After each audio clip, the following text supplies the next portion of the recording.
एक माधवगढ़ नाम का सुंदर राज्य था। माधवगढ़ के महाराज अमर्त्य सेन बहुत ही न्यायी, चतुर और पक्षी प्रेमी थे। उनके राज्य की जनता बहुत सुखी और समाधानी थी। राजा के पास एक बहुत चतुर और बुद्धिमान तोता था, इसलिए राजा उस पर हमेशा खुश रहते थे। एक बार तोता राजा को विनती करता है, महाराज, मुझे माँ पिताजी की बहुत याद आ रही है, क्या मैं जा सकता हूँ महाराज? राजा तोते की विनती मान लेते हैं और कहते हैं, ठीक है, तुम जा सकते हो, मगर अगले 5 दिनों में तुम अपने माँ बाप से मिलकर वापस आ जाना। हाँ, धन्यवाद महाराज। तोता बहुत खुश होकर अपने माँ बाप से मिलता है, उन्हें नगर की बातें बताता है। 5 दिन पूरे हो जाने के बाद तोता राजा के पास जाने के लिए निकलता है। क्यों ना मैं राजा के लिए कुछ उपहार लेके जाऊं? तोते को रास्ते में एक जादुई अमरूद का पेड़ दिखाई देता है। अगर मैं ये फल राजा को दूं तो राजा खुश हो जाएंगे और इससे राजा दीर्घायु और जवान भी दिखने लगेंगे। अमरूद का पेड़ बड़े पर्वत पर होता है। वो अमरूद तोड़ने के लिए तोते को बहुत मेहनत करनी पड़ती है। मेहनत करने के कारण तोता थक जाता है और रात के समय वहीं रुककर सुबह जल्दी निकलने का निश्चय करता है। रात के समय एक जहरीला सांप वहां आकर वो अमरूद खाता है। इसके कारण वो अमरूद जहरीला हो जाता है। इस बात का पता ना होने के कारण तोता वही अमरूद लेकर राजा के पास आता है। राजा को तोता अमरूद खाने के लिए देता है। तभी एक मंत्री, महाराज, हमारे राज्य के नियम अनुसार राजा को देने वाली सब चीजें पहले चखी जाती है, इसीलिए ये अमरूद भी चखना पड़ेगा। ठीक है, ये लो अमरूद। मंत्री वो अमरूद पहले एक कुत्ते को खिलाते हैं। कुत्ता वो अमरूद खाते ही तड़प तड़प के मर जाता है। ये देखकर राजा बहुत क्रोधित होते हैं। राजा क्रोध में तोते का सिर धड़ से अलग कर देते हैं। राजा वो फल उठाकर बाहर फेंक देते हैं। कई साल बाद उसी जगह पर एक अमरूद का पेड़ उगता है। पेड़ पर कई अमरूद लगते हैं। ये देखकर राजा अपने राज्य में सूचित कर देता है कि इस पेड़ के अमरूद को कोई नहीं खाएगा, क्योंकि ये पेड़ भी उस अमरूद की तरह जहरीला है। ऐसे ही एक दिन एक बूढ़ा आदमी राज्य में आकर उस अमरूद के पेड़ के नीचे विश्राम करता है। उस बूढ़े आदमी को इस पेड़ के बारे में कुछ भी पता नहीं होता। भूख लगने की वजह से वो बूढ़ा आदमी पेड़ से एक अमरूद निकालकर खाता है। अमरूद खाकर वो बूढ़ा आदमी जवान हो जाता है। जहरीले पेड़ के अमरूद खाकर एक बूढ़ा आदमी जवान हो गया, ये खबर नगर में आग की तरह फैल जाती है और ये बात मंत्रियों ने राजा को बताई। राजा को इस बात पर विश्वास ही नहीं हुआ। ऐसा कैसे हो सकता है? जहरीले पेड़ के फल भी जहरीले ही होते हैं ना। राजा सच्चाई जानने के लिए उस अमरूद के पेड़ के पास आता है। राजा सभी के सामने एक अमरूद एक सैनिक को खाने देता है। अमरूद खाते ही वो सैनिक और जवान दिखने लगता है। सभी लोग ये देखकर हैरान हो जाते हैं और राजा को अब इस बात का पता चल जाता है कि अमरूद जहरीला था, मगर ये अमरूद का पेड़ जहरीला नहीं है। इस घटना से राजा बहुत दुखी होता है कि उसने अपने निरपराध तोते की जान ले ली। राजा को एहसास होता है कि किसी भी गुनहगार को सजा करने से पहले उसकी गलती है या नहीं ये देख लेना चाहिए। तो दोस्तों, इस कहानी से हमें ये सीख मिलती है कि कोई भी निर्णय जल्दबाजी में नहीं लेना चाहिए, विचार करके ही निर्णय लेना चाहिए। एक वक्त की बात है, राजा नहुष अपने राज्य में बड़ा सुखी जीवन जी रहे थे। राजा नहुष के राज्य में किसी को कोई कमी नहीं थी। वहाँ पर हरियाली ही हरियाली थी। सब कुछ ठीक चल रहा था कि एक दिन अचानक से भस्मासुर नाम का एक जादूगर राजा नहुष के राज्य में आ गया, जिसे वरदान था कि वो जिसके भी सिर पर हाथ रखे वो भस्म हो जाए। अचानक से महाराज के राज्य में भस्मासुर आने के कारण उथल-पुथल मच चुकी थी। ये खबर लेकर एक सैनिक महाराज के पास आया और महाराज से, महाराज की जय हो। महाराज, हमारे राज्य की सीमा पर कोई भस्मासुर नामक जादूगर ने प्रवेश किया है। कहा जाता है कि वो जिस किसी चीज या किसी के भी सिर पर हाथ रख दे तो वो भस्म हो जाता है। महाराज महाराज ये बात सुनकर बहुत ही ज्यादा परेशान हो जाते हैं। साथ ही उन्हें गुस्सा भी आता है। वो खड़े रहकर, क्या भस्मासुर एक जादूगर? आखिर हमने उसका क्या बिगाड़ा था जो वो हमारे राज्य में आकर लोगों को परेशान कर रहा है? हमें अभी उसको सबक सिखाना पड़ेगा। महाराज के ऐसे कहते ही उनका सेनापति महाराज से, महाराज, आप सत्य कह रहे हो, लेकिन इस वक्त हमें शांतिपूर्वक कार्य करना चाहिए। अगर हम जल्दबाजी में कोई कदम उठाए तो वो कुछ गलत न हो जाए। महाराज, हम कुछ ज्यादा ही क्रोधित हो चुके थे, जिस कारण हम गलत फैसला भी कर सकते थे। अवश्य महाराज, हमें इस पर कोई सोच विचार करके ही कदम उठाना चाहिए ताकि हमारी प्रजा पर कोई बुरा प्रभाव ना पड़े। महाराज और सेनापति की बात चल रही थी कि तभी दूसरा सिपाही खबर लेकर वहां पर आता है। तो महाराज उससे, क्या खबर है उस जादूगर भस्मासुर की? महाराज, अब उसने हमारे राज्य में प्रवेश कर लिया है महाराज। हमारे सभी सैनिक उससे लड़ने में असमर्थ है। उसके सामने जो भी आए उसे वो भस्म कर देता है महाराज, फिर वो कोई इंसान हो या जानवर। क्या? अब तो हद हो चुकी है। अब हमें ही कुछ करना होगा। हमारे सारे सैनिकों को आगाह कर दिया जाए कि किसी भी वक्त हमें युद्ध के लिए जाना पड़ सकता है। सेनापति बीच में ही, महाराज, अगर हम हमारे राज्य के सारे जादूगरों को इकट्ठा कर भस्मासुर से लड़ने कहे तो? अवश्य सेनापति, आप तुरंत ही राज्य के सारे जादूगरों को यहाँ लेकर आओ। साथ ही राज्य के लोगों तक ये संदेश भिजवा दिया जाए कि जो भी इस भस्मासुर से हमारे राज्य को बचाएगा उसे हम एक बहुत बड़ा इनाम देंगे। सेनापति और सैनिक वहां से तुरंत ही अपना काम करने के लिए निकल पड़ते हैं। महाराज भी सोच में पड़ जाते हैं कि आखिर अब क्या किया जाए। सभी और हाहाकार मच चुका था। देश के सभी लोग बहुत डर चुके थे और वो घर में चुपकर बैठने लगे थे। कोई घर से बाहर आना ही नहीं चाहता था। देश की सारी गलियां जो लोगों से हमेशा ही भरी रहती थी वो अब सूनी पड़ चुकी थी। अब ये बात महाराज नहुष की पुत्री सुमित्रा तक पहुंच चुकी थी, जो कि एक बहुत ही बढ़िया नर्तकी थी। साथ ही वो एक वीर योद्धा भी थी। अब वो भस्मासुर नामक जादूगर के बारे में सुनकर तुरंत ही अपने पिताजी के पास राज्यसभा में प्रवेश करती है, जहाँ पर राज्य के सारे अधिकारी बैठे विचार विमर्श कर रहे थे। तभी राजकुमारी सुमित्रा महाराज से, प्रणाम पिताजी, मैंने जो सुना है क्या वो सब सच है?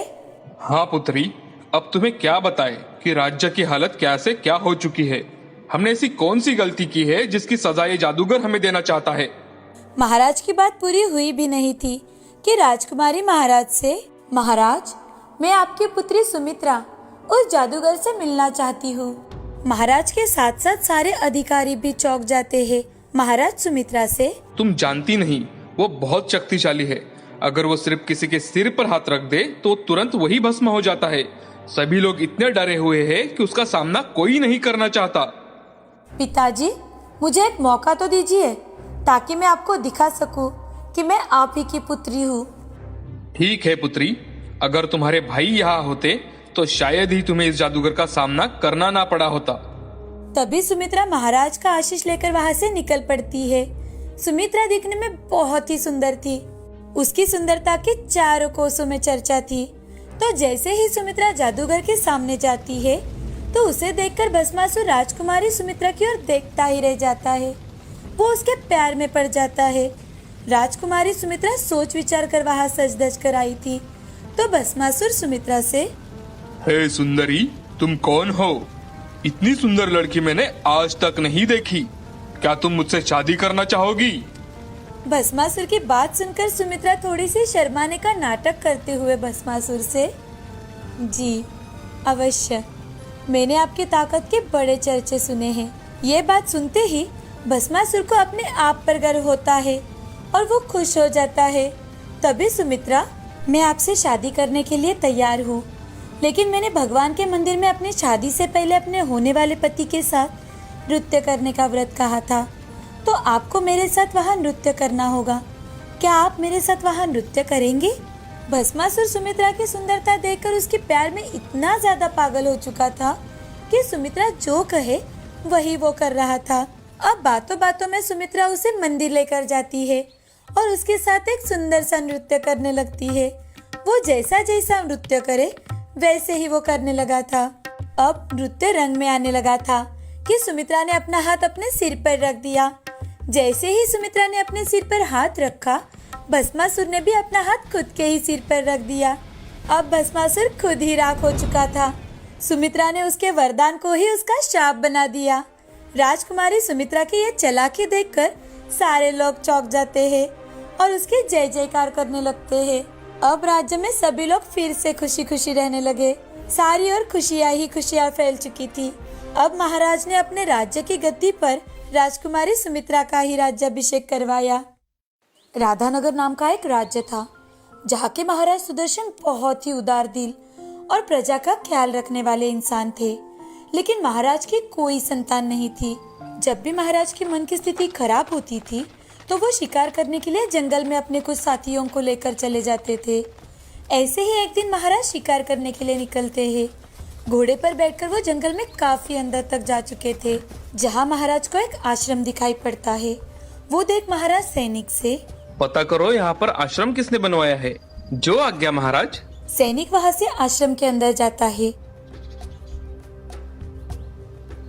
और सारी जानकारी लेकर महाराज के पास आता है और महाराज से, महाराज ये आश्रम किसी ऋषि आगाज जी का है जो एक सिद्ध पुरुष माने जाते हैं। अच्छा, तो हम भी उनसे मिलना चाहते हैं। अब महाराज ऋषि मुनि से मिलने के लिए उनके आश्रम में चले जाते हैं। वहां जाकर उनसे आशीष लेते हैं। वो ऋषि एक सिद्ध पुरुष थे, तो उन्हें महाराज के अंदर की बेचैनी झट से पता चल जाती है। वो महाराज से, राजन ये प्रसाद लो और तुम घर जाकर ये प्रसाद अपनी पत्नी को खिला देना। इस प्रसाद के कारण तुम्हारे राज्य के लिए तुम्हें 6 वारिस मिल जाएंगे और तुम्हारी प्रतिष्ठा भी बढ़ जाएगी। लेकिन ये बात हमेशा याद रखना, तुम और तुम्हारी पत्नी कभी किसी के साथ बुरा बर्ताव नहीं करोगे। राज्य के हर एक आदमी की जिम्मेदारी तुम्हारी होगी। तुम्हारे पास सब कुछ आ जाने के बाद भी तुम सिर्फ ऐशो आराम की जिंदगी नहीं जियोगे, हर इंसान को एक समान स्थान दोगे। जी ऋषिवर, मैं आपका बहुत आभारी हूँ। मैं हमेशा आपके कहे हुए रास्ते पर ही चलूंगा। अब महाराज ऋषि का आशीष लेकर महल वापस लौट आते हैं और अपनी पत्नी उर्मिला को घटी सारी घटनाएं बताते हैं। और उस ऋषि का दिया प्रसाद खाने के बाद महारानी उर्मिला कुछ ही सालों में 6 पुत्र और 1 पुत्री को जन्म देती है। अब वो सभी धीरे धीरे बड़े होते हैं। महाराज की दिन ब दिन प्रतिष्ठा बढ़ती ही जा रही थी। उसके पुत्र अब राज्य संभालने की जिम्मेदारियों को पूरा करने के लिए दूर देश में चले जाते हैं। यहाँ महाराज सुदर्शन की पत्नी उर्मिला को अपने पति की प्रतिष्ठा पर गर्व होने लगा था। अब वो गरीबों को अपने पैरों की धूल समझने लगी थी, तो सभी दास दासियां महारानी से बात करने से भी डरने लगी थी। अब एक दिन महाराज ऋषि की कोई बात भूले तो नहीं। इसकी परीक्षा लेने के लिए ऋषि भिखारी का रूप लेकर महाराज सुदर्शन के राज्य में आते हैं और महल के सामने आकर एक सैनिक से, भाई मुझे महाराज जी से मिलना है। तुम जो भी हो इस राज्य में नए नजर आ रहे हो भाई। कौन हो तुम? मैं वही हूँ बेटा, जिसके प्रसाद के कारण तुम्हारी रानी को 6 पुत्र और 1 पुत्री हुई है। क्या पागल तो नहीं हुए तुम? तुम्हें देखकर कोई भी पहचान जाएगा कि तुम एक भिखारी हो। देखो बेटा, किसी के पहनावे से तुम उसकी पहचान तो नहीं कर सकते ना। तभी महारानी जी बाहर से अपनी सहेलियों के साथ डोली में बैठकर आ रही थी। ये देख सैनिक उस ऋषि से, महाशय आप यहाँ पीछे आ जाइए, मैं आपकी मुलाकात महाराज से करवा दूंगा। लेकिन उसके पहले आप यहाँ पीछे आ जाइए, महारानी जी आ रही है। अगर उन्होंने आपको यहाँ देख लिया तो वो बहुत गुस्सा हो जाएगी। ऐसा कभी नहीं होगा बेटा, मैं महाराज से बाद में मिल लूंगा। पहले तो मैं महारानी जी से ही मिलना चाहता हूँ। भिखारी जैसे दिखने वाले ऋषि को देखते ही महारानी डोली से बाहर निकलती है और ऋषि से, अरे ओ बूढ़े, यहाँ क्या कर रहे हो? चलो निकलो यहाँ से। महारानी की यह बात सुनकर ऋषि को बहुत ज्यादा गुस्सा आ जाता है। तभी ऋषि अपने असली रूप में आ जाते हैं और असली रूप में आकर महारानी से, तुम्हें अपने आप पर बहुत घमंड आ चुका है महारानी। याद रखना, अगर मेरी कृपा से तुम निपुत्रिक से पुत्रिक हो सकती हो तो मेरे शाप से तुम्हारी ये सारी प्रतिष्ठा भी चली जाएगी। तुम्हारी ये जिंदगी पूरी तरह से बदल जाएगी। मेरी ये बातें याद रखना। ऋषि की ये बात सुनकर महारानी को कोई फर्क नहीं पड़ता। वो अपने आप से, बड़ा आया मुझे शाप देने वाला। अब वो सैनिक से, सैनिक इसे इस राज्य से बाहर निकाल दो। अगर आगे से ये इस राज्य में नजर भी आया तो याद रखना। अब ऋषि वहाँ से खुद ही चले जाते हैं। ऋषि गुस्से से जा रहे देख उर्मिला की बेटी मायावती ऋषि के पास जाकर उनसे शांति पूर्वक बात करती है, तो ऋषि उसे आशीष देकर वहाँ से चले जाते हैं। कुछ ही दिनों में मायावती की शादी एक अमर सिंह नाम के महाराज से हो जाती है और दूसरी ओर महारानी के बुरे बर्ताव के कारण महाराज सुदर्शन के राज्य का राज शुरू हो जाता है। राधानगर पर अब महाराज सुदर्शन के दुश्मनों ने हमला बोल दिया था, जिसमें महाराज सुदर्शन की हार हो चुकी थी। अब वो यहाँ वहाँ दर बदर घूमने लगे थे। गांव से दूर एक झोपड़ी बनाकर उसी में अपने एक वफादार के साथ दिन बिता रहे थे। कि एक दिन महाराज मन ही मन अगर मैं मेरी बेटी माया के पास जाऊं तो वो जरूर मेरी मदद करेगी। वो अकेले ही चलते चलते अपनी बेटी मायावती के राज्य में प्रवेश करते हैं। ये देख एक सैनिक भागते हुए महाराज अमर सिंह के पास पहुंच जाता है और धीरे धीरे से उनसे, महाराज, महारानी जी के पिताजी का इस राज्य में प्रवेश हो चुका है और वो मुझे बहुत थके हारे लग रहे हैं। तुम तुरंत ही महाराज सुदर्शन जी के लिए रथ लेकर जाओ और उन्हें पूरे निष्ठा के साथ यहाँ ले आओ। अब महाराज सुदर्शन अपनी बेटी से मिलने आए थे।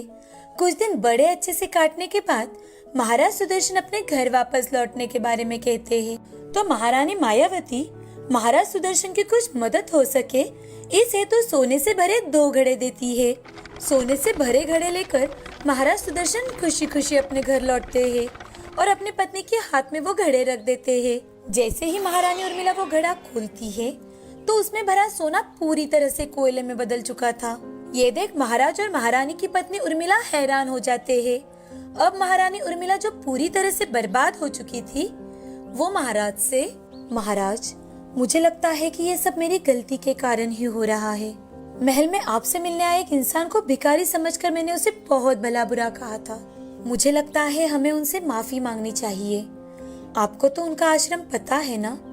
हम उन्हें वहीं जाकर मिलेंगे और उनसे माफी मांगेंगे तो शायद सब कुछ पहले जैसा हो जाए। अब महाराज और महारानी दोनों मिलकर ऋषि आगास के आश्रम में चले जाते हैं। वहां जाकर वो उनसे माफी मांगते हैं और महारानी ऋषि आगास से, हे ऋषिवर, मुझे क्षमा कर दीजिए। मेरी गलती के कारण हमारा पूरा राज्य क्रूर राजा के हाथ में चला गया है। मुझे अपनी गलती का एहसास हो चुका है। इसके आगे कभी भी मैं अपनी प्रतिष्ठा पर गर्व नहीं करूंगी। मुझे क्षमा कर दीजिए ऋषिवर। अब धीरे धीरे सब कुछ महाराज के पास लौट आता है और सब कुछ पहले जैसा हो जाता है। अब राज्य में सभी खुशी खुशी रहने लगते हैं। दोस्तों, इस कहानी से हमें ये सीख मिलती है कि चाहे हमारी प्रतिष्ठा कितनी भी ज्यादा बढ़ जाए, हमारे पास कितनी भी संपत्ति आ जाए, हमें उस पर गर्व नहीं करना चाहिए। किसी भी चीज का गर्व हमें समुंदर की खाई में ढकेल देता है।